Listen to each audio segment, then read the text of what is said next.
জনগণ ভোট দিতে পারেনি। জনগণের ক্ষমতা শেখ হাসিনা কেড়ে নিয়েছিলেন আইন শৃঙ্খলা বাহিনীকে দিয়ে। তিনি মনে করতেন যে এই জনগণই তার শত্রুপক্ষ। সুতরাং এখন পরিবর্তিত পরিস্থিতিতে ডক্টর মোহাম্মদ ইউনূসের সরকার, এই সরকারকে সমস্ত গণতান্ত্রিক রাজনৈতিক দল সমর্থন দিয়েছে।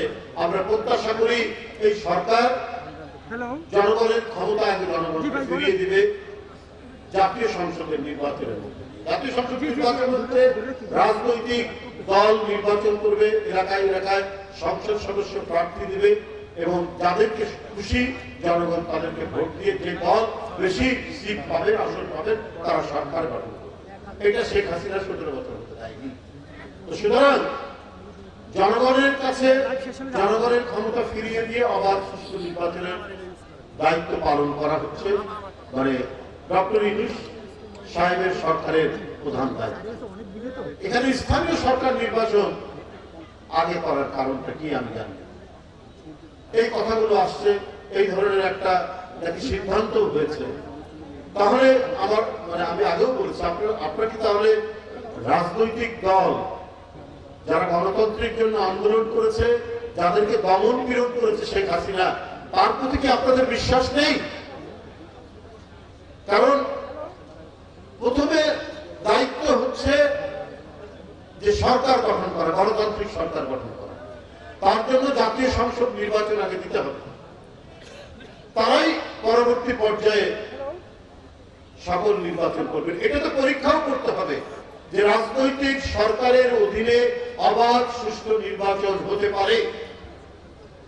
এটা দেখার জন্যও তো আগে সরকার গঠন করতে হবে, জাতীয় সংসদ নির্বাচন করতে হবে। আগে স্থানীয় সরকার নির্বাচন দিলে তার মানে কি তারা বিশ্বাস করছেন না যে রাজনৈতিক দলের অধীনে যে দলকে জনগণ ভোট দিবে তাদের অধীনে সুষ্ঠু নির্বাচন হবে? তাহলে তো অবিশ্বাস থেকেই গেল। যে অবিশ্বাস শেখ হাসিনা সৃষ্টি করেছিলেন, যে অবিশ্বাসের বিরুদ্ধে এত লড়াই, এত সংগ্রাম, শেখ হাসিনা এত গুম করেছেন, এত খুন করেছেন, এত ক্রস ফায়ার দিয়েছেন, এত লক্ষ লক্ষ মামলা দিয়েছে, শুধুমাত্র একটা আবার সুষ্ঠু নির্বাচন, আমার ভোট আমি দেব, যাকে খুশি তাকে দেব, সেই যে পদ্ধতি, সেই যে জনগণের বিশ্বাস, সেই বিশ্বাসের জন্য তারা লড়াই করেছে। তাহলে কি অন্তর্বর্তীকালীন সরকার তাদেরকে বিশ্বাস করেন না? এই প্রশ্ন তো চলে আসে। তো সুতরাং এই সরকারের উচিত সর্বাগ্রে জাতীয় সংসদ নির্বাচন দিয়ে গণতন্ত্রের যে যাত্রা, গণতন্ত্র এবং সংস্কার দুটোই কিন্তু চলমান প্রক্রিয়া। জনগণের যে দাবি অবাধ সুষ্ঠু নির্বাচনের জন্য আরো এই কাজ করা দরকার, আমাদের প্রশাসন পরিচালনা করার জন্য আরো এই সমস্ত সংস্কার করা দরকার, আমাদের পুলিশ সংস্কার করার জন্য আমাদের এই দায়িত্ব পালন করা দরকার। এটা তো জনগণের কাছ থেকেই বারবার এই দাবিগুলো আসবে, সেটা পার্লামেন্টে আলোচনা হবে, রাজনৈতিক দলগুলো সেটাকে তুলে ধরবেন, এইভাবেই সংস্কার হতে থাকবে। যুগ যুগ ধরে বিভিন্ন দেশে যেখানে গণতন্ত্র অত্যন্ত শক্তিশালী, সেই শক্তিশালী এইভাবেই সংস্কার হয়েছে। তো সেই পথ অবলম্বন না করে অন্য পথ দিয়ে গেলে পরে আবার ঘুরে ফিরে দেখবেন যে ফ্যাসিবাদ মাথা তুলে দাঁড়ানোর চেষ্টা করবে, মাথা চাড়া দেবে এবং নানা কথাবার্তা সেখানে হবে।